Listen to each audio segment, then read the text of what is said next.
এই মুহূর্তে রাজধানীর ideal school and college vote কেন্দ্র থেকে যুক্ত হচ্ছেন আমাদের সঙ্গে রাজু আহমেদ। রাজু, আর মাত্র কিছুক্ষণ সময় বাকি।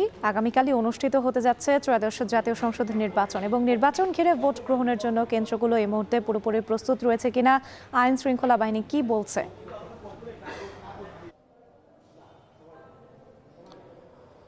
প্রথমে জানিয়ে রাখতে চাই যে সন্ধ্যা থেকে বেশ কয়েকটি ভোট কেন্দ্র আমরা ঘুরেছি এবং প্রত্যেকটিতেই যে নিরাপত্তার বিষয় সেটি একদম জোরদার আমরা দেখেছি এবং সেই সঙ্গে পুরো দমে প্রস্তুত করা হয়েছে ভোট কেন্দ্রগুলো।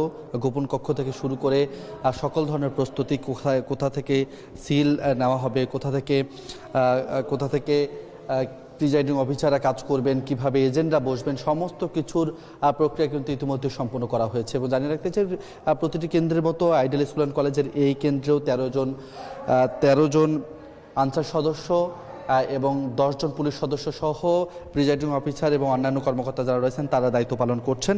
এবং এই কেন্দ্রে প্রবেশের ক্ষেত্রে আমাদের বেশ কয়েকজনের অনুমতির প্রয়োজন হয়েছে। এখানে পুলিশের দায়িত্বে যিনি রয়েছেন এই কেন্দ্রে তার সাথে কথা বলে অনুমতি প্রদান হয়েছে। প্রিজাইডিং অফিসারের সঙ্গে কথা বলে মূলত আমরা এখানে প্রবেশ করতে পেরেছি। এমনই আমরা যে কয়টি ভোট কেন্দ্রে গিয়েছি প্রত্যেকটিতে ঠিক একইভাবে নিরাপত্তার বিষয়গুলো অনুসরণ করে মূলত আমাদেরকে ভিতরে প্রবেশ করতে হয়েছে।